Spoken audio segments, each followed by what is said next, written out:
One topic that often confuses European entrepreneurs is sustainability. Many assume it's a universal moral language, but in China, it doesn't always land the same.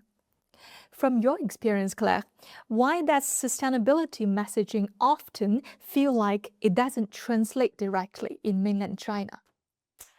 Alors again, I'm going to say, you have to look back at time. It's always very important to understand.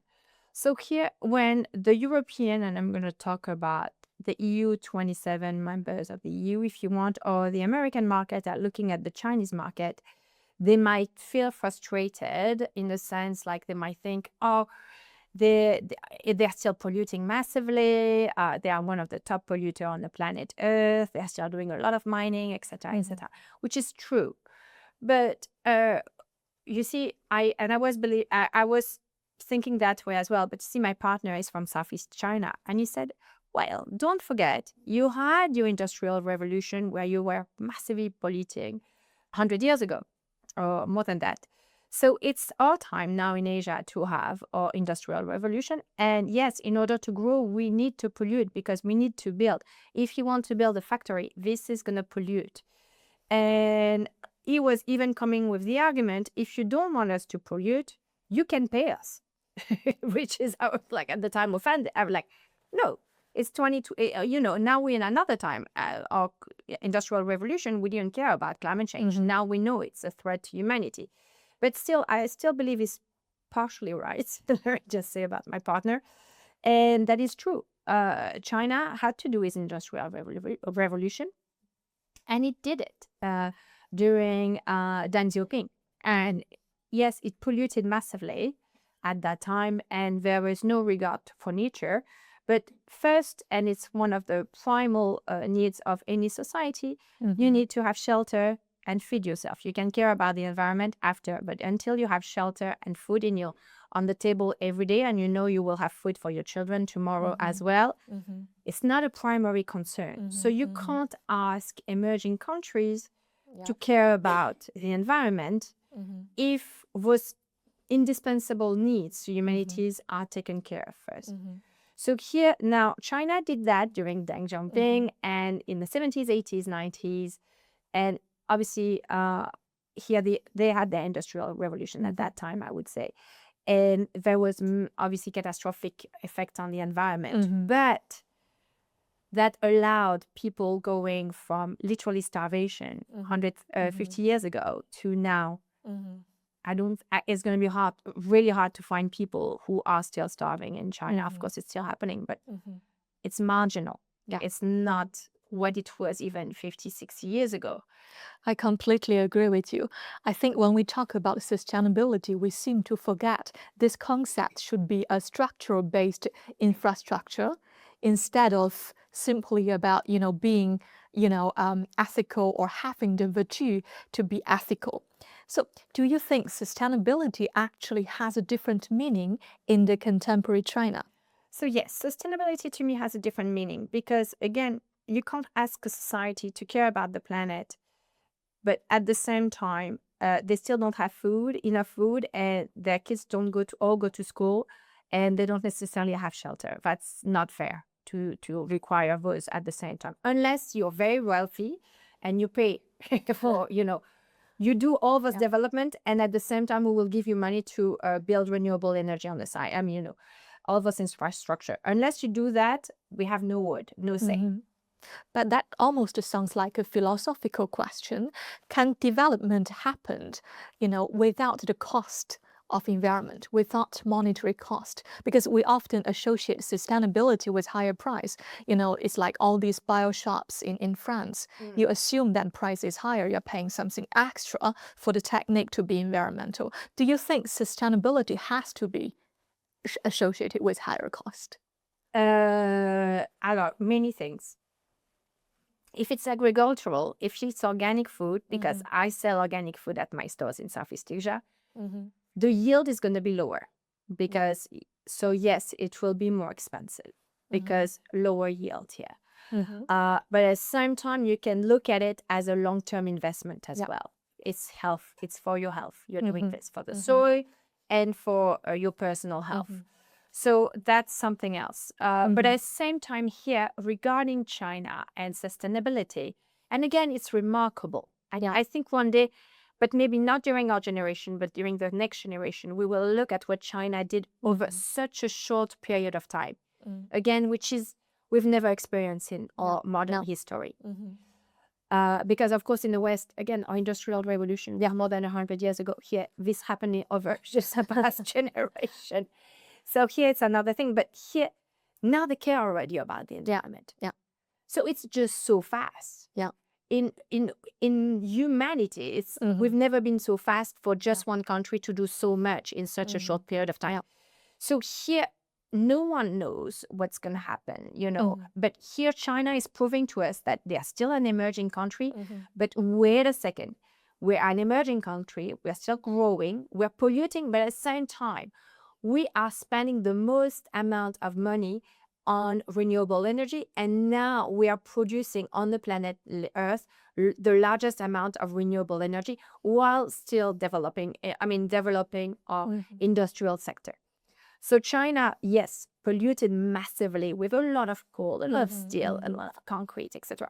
Heavily polluting materials in the 90s, 80s, 90s, 2000. But now we are like, hey, let's add renewable energy. And now China is showing to us, it's still not perfect. They're still using coal, but they're getting there, and they're planning on being carbon neutral by 2060, and at least trying to be at the maximum of that carbon by 2030. I don't know if it's possible because it's only in 4 years' time, but let's see. But here, China is showing to the rest of the world, it might be possible to still grow massively industrially and in the tertiary sector here and in innovation while using at the same time, and here, look at us, the world, renewable energy. I think it's really fascinating. We can see so many discrepancies in China among all these different regions. Like you said, Yes. we are producing, however, we are also governing. However, it depends on the speed, if the speed will catch up. Yes. And it's so fascinating, especially when we look at the developmental stages between, east coast, the middle of China, and the west part of China. Yes. And we really have to segment cities by its individual trait or its individual developmental stage. Absolutely. And I think the goal of Beijing is to, spread this growth through every part of China. But that takes time. Again, it's such a scale. It's so monumental. Again, it's 1.4 billion people. So here, yes, you have cities. Again, we're going to go back to Shenzhen, but what do you want me to say? It's in terms of renewability. Yeah. When you look at the amount of EV vehicle on that city, it's remarkable. But then you just have to take a car, which will be your renewable car, okay, with your EV vehicle. You take it 100 kilometers, let's go north of Shenzhen, and then you'll be in a tiny village where everything is on fossil fuel, and they might still use coal to heat the place. So you will have, as mentioned, the rural China and the city, the city China, the urban China, which is very two different worlds. But you can't, it takes time. I think we're very impatient. It's already remarkable to see the accomplishment done. So, and I have no doubt, by the 2030, the top of carbon to be on top of carbon emission, I don't know if it's possible, but with China, never say never, I guess. But 2060 to be carbon neutral, I think that's possible, and I will see it in my lifetime, and that would be remarkable because China is now the second largest country on the planet Earth, but that would be good for the planet Earth in general. So it's something to be learning from for everyone else. And to be, obviously, to say, wow, super impressed. It's remarkable. It's a lot of effort. They are champion on wind, hydro, and solar. So there is a lot to learn from all that technology, innovation, etc.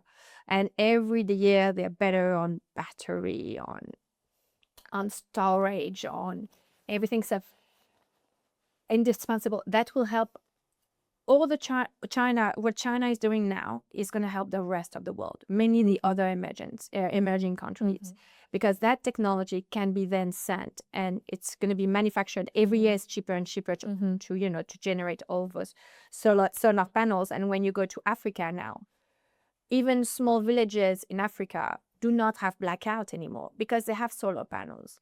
So that changes as well their local economy. That's growing. So that's going to help everyone else. I'm a positive person, as you can see, but that's going to help everyone else in many emerging markets to grow faster thanks to all these technologies that will be developed in China. And I know there is a reverse of the coin, because for French, we used to produce solar panels a long time ago, and we got absolutely killed by the Chinese competition. I guess it's what it is. But then at least they're manufacturing very, very cheap solar panels that I'm happy to see in Kenya, in all those remote places in the world where, again, schools were shut down as soon as you had no more daylight. That's it. No more economy. Nothing. I totally agree with you. So what about the sector of sustainable innovation? Currently the digital infrastructure in China, let's say it's entering the maturity stage. Thanks to the infrastructure of the digitalization, lots of innovation can be done through a lower cost business model. Yes. For example, this group buying behavior, this sort of, can we label this sort of innovation as a frugal innovation at some point? Yes. That doesn't have to involve lots of cost. I have to say, I admire that. And I think that's where it's good to have China, because it balances. I'm going to remove Europe here. I'm so sorry for European, but we're behind on that race. But if we compare China and USA, all those, if you just compare the world of AI, where it's very expensive to just, create all those new technology when you look at the cost, France makes it, France, and you will see with Holland, we are making AI cheaper than the Americans. Yeah. But when you have the Chinese coming with a fraction of the cost of how much it costs the US or European markets, and you're like, they can make it for so much cheaper. I don't know if it's as good, but it's enough for what we need as a daily basis. But look, last week was a Chinese New Year celebration in Beijing. I think the rest of the world could see the unitary humanoids and their technology. And when we are coming from aging society like we are, and we see what humanoids can do as well, there is definitely a space in our society for it. And China is producing all of those humanoids for fairly affordable prices if you compare them to the Tesla humanoids. So unitary humanoids are very, very affordable. Now, I looked it up. They still can't empty a dishwasher, but they can do backflip. I think they could chop veggies at the moment. Okay. I'm sure it's going to develop very quickly, and their skills are going to grow very quickly. But when we are entering such an aging time in world history again, in the West, but not just in the West, Northeast Asia and Southeast Asia are growing fast, so growing old fast too. So there's definitely a place for humanoids in our society. So when I see that, I'm like, yes, it can be very scary, don't get me wrong. But at the same time, I'm like, there is use for it. You worked in both Hong Kong and Malaysia for a long time. Many Western brands actually treat Hong Kong and mainland China as one China market. Why do you think that can be risky? Do not compare Hong Kong and China. Very different market. So Hong Kong is obviously a much more mature market for multiple reasons. It's historical as well. It used to be a British colony. And then in 1997 went back to China with the two-system principle. And so very different market. I mean, if you look at the GDP per capita, again, it's not a perfect index, but in Hong Kong is much higher than the Chinese GDP per capita.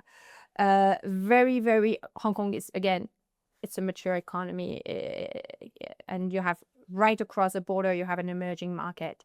Very different. But at the same time, Hong Kong is mature, but old. See, there is innovation, but It's saturated. and it's very saturated. And Hong Kong is a city state. there's a lot you can do. Singapore as well is a city state. I love those city states. They're amazing, very well managed, etc. But it's easier to manage a city state of 7 million people than manage a country of 1.4 billion. That's the problematics are not the same. Again, we can't compare both because economically, Hong Kong was, again, British colony.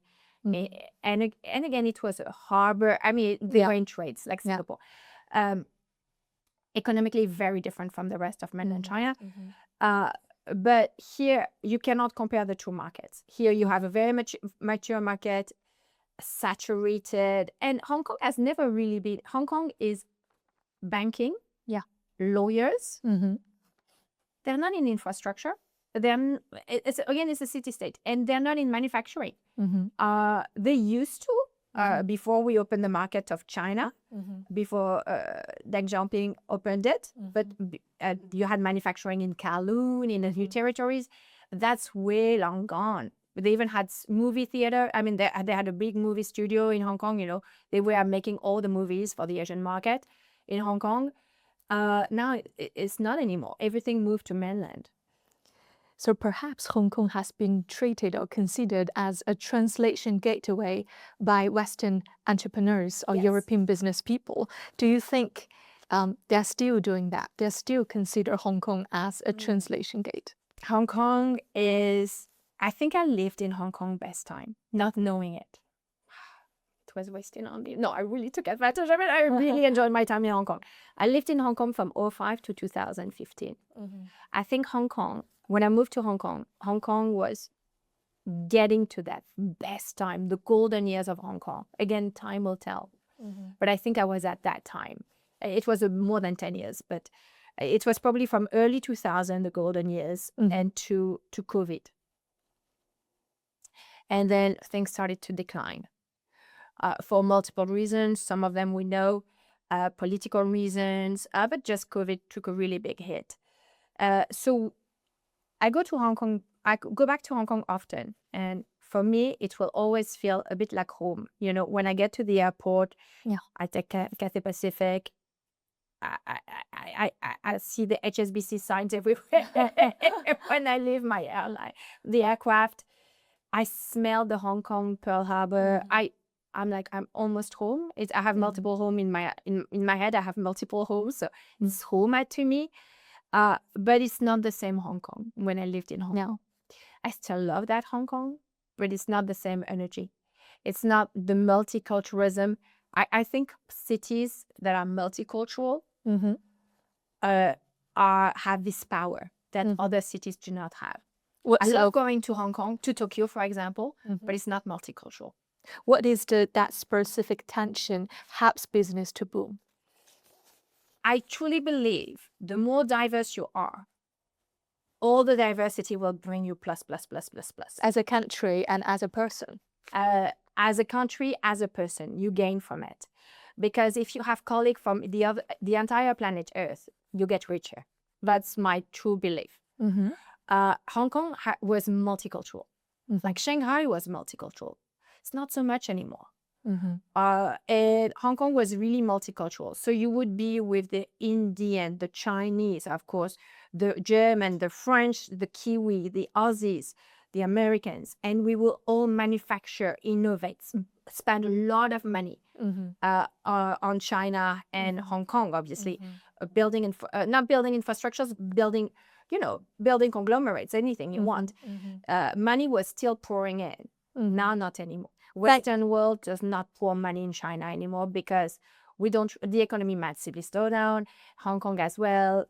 We don't feel so much welcome in Hong Kong anymore. Although we still have our, obviously, it's still multicultural, but not what it was at that time.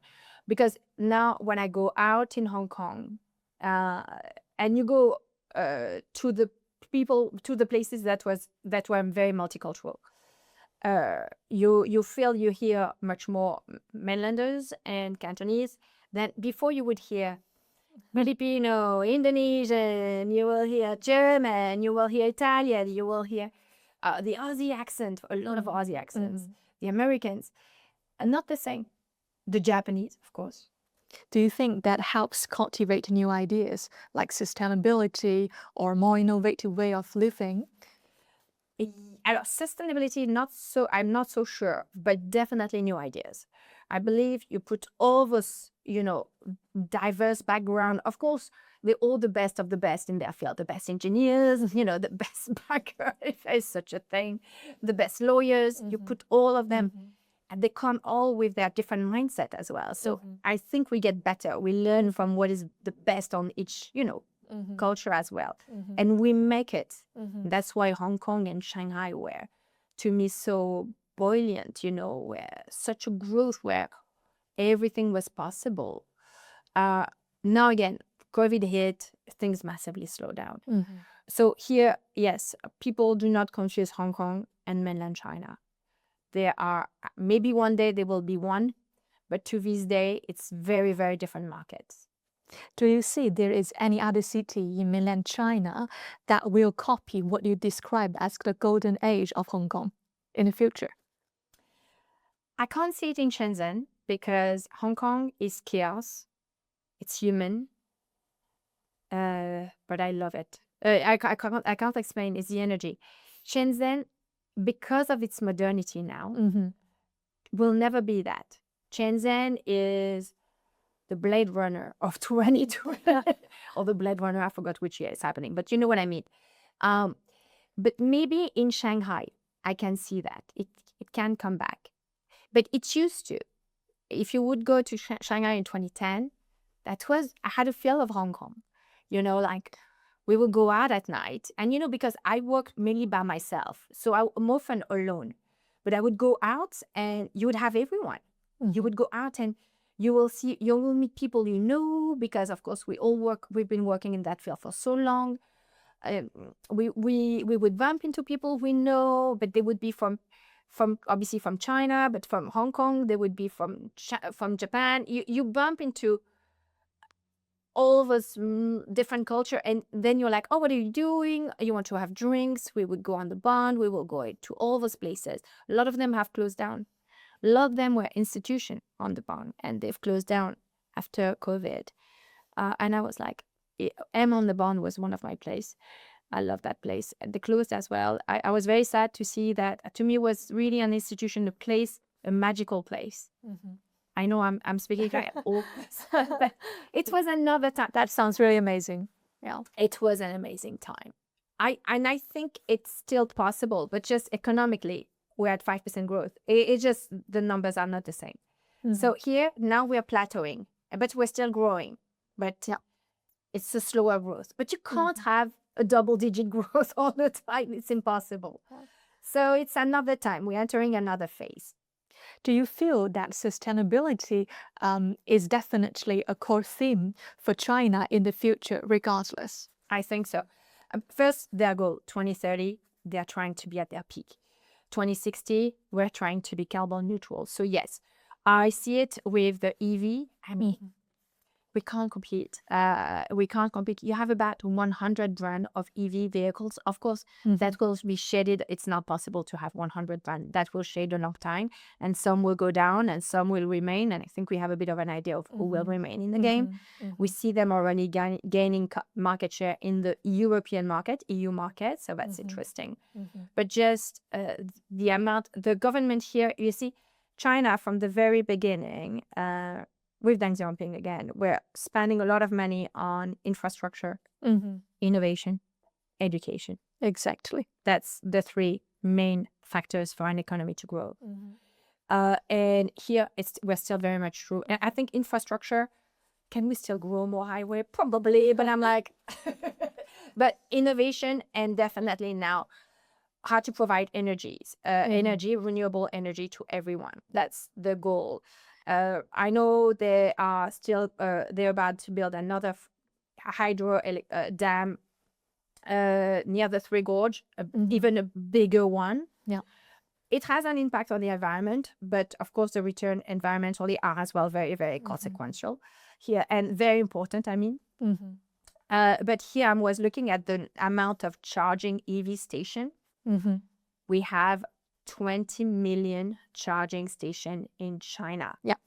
Just to give you an idea of France, we obviously only 68 million, and I know we can't compare, but sometimes we just compare for fun. We have Yeah. 185,000. I was surprised. I mean, even as a Chinese person, every time I went back to China, I was in Shenzhen, I was in Yunnan, I saw electronic cars only, exclusively on the street, because by the government law, you have to. And then the government compensates a lot money if you buy electronic car. And that's on the basics, that's on the prerequisite. You can find charging stations everywhere, I guess. Yes, and I've seen how in Shenzhen, I'm not that good in technology, but the way they change a battery, Yeah. the Xiaomi batteries in a car within minutes, maybe not seconds, but it was so simple and so fast. Yeah. That's it's amazing. It's convenient, and so this is why I think China will be showing the rest of the world how to grow economically and sustainably. But first, of course, they need to pollute, because you cannot you cannot grow without polluting first. And you need to grow, make money, and with that money, invest in renewable energy. Exactly. So I hope for the other emerging countries, they will do the same and get inspired by the Chinese model. The Chinese model is unique as well for multiple reasons. It's not so easy to replicate, but it's definitely in terms of sustainability, an example here. And even for us, in I don't know if we can call the West because it means it's nonsense. Australia is a Western world, and it's it's all depending on how you divide it.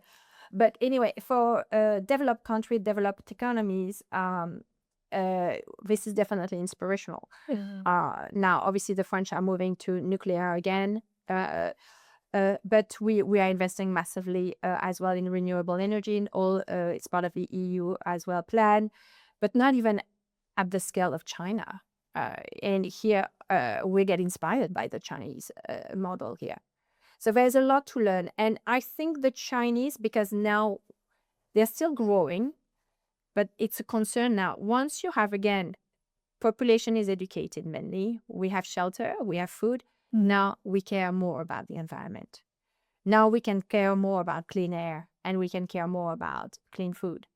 So now this new generation, I think it was part of your question.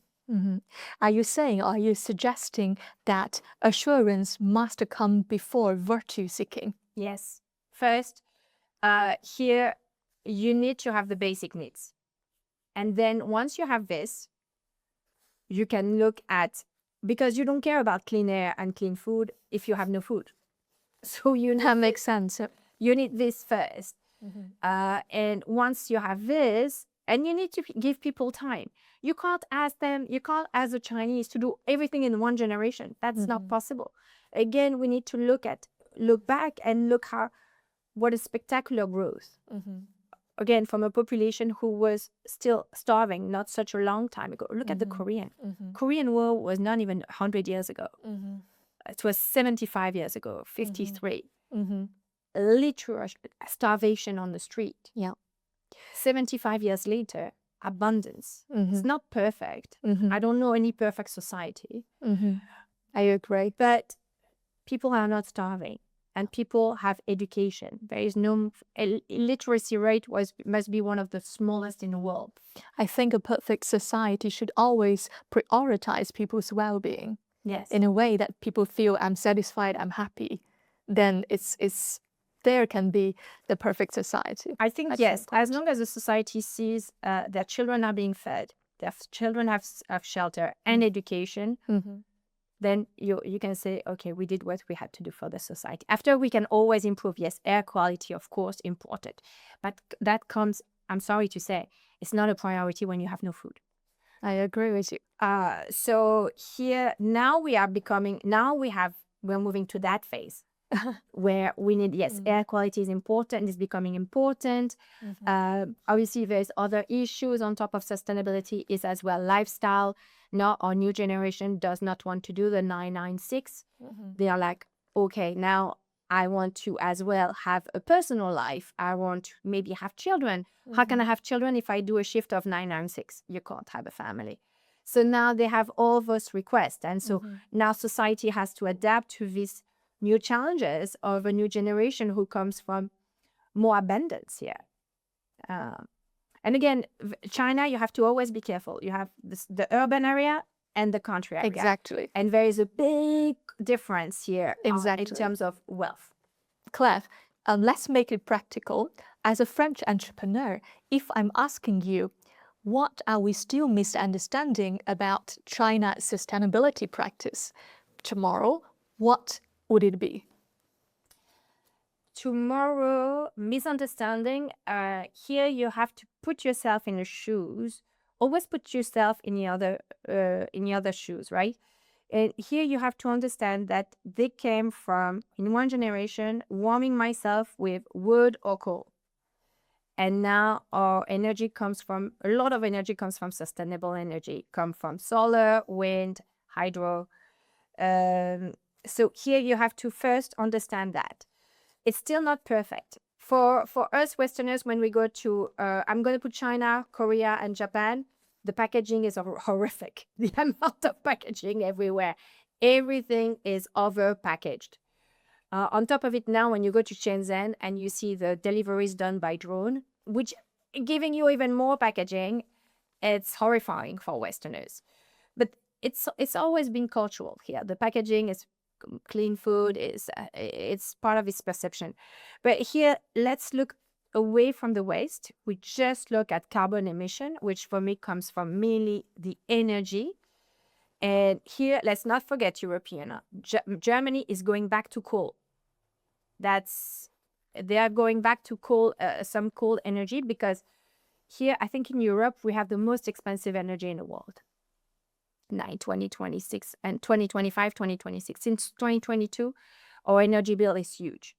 And that's massively impacted our economy. And what we learn from the Chinese, and this is very important, is that we have to massively invest in renewable energy. Why? Because we don't have coal in Europe.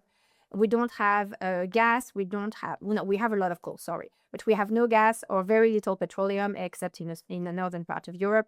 So we need to have a more sustainable future, and we need to invest massively in green energy. And China is showing us the way. Absolutely. Thank you very much, Claire, for your time. And it's a great pleasure to talk with you today. To conclude, we can say that it's not Chinese people do not care about sustainability. However, in China, sustainability needs to prove reliability before it turns into virtue. Thank you very much.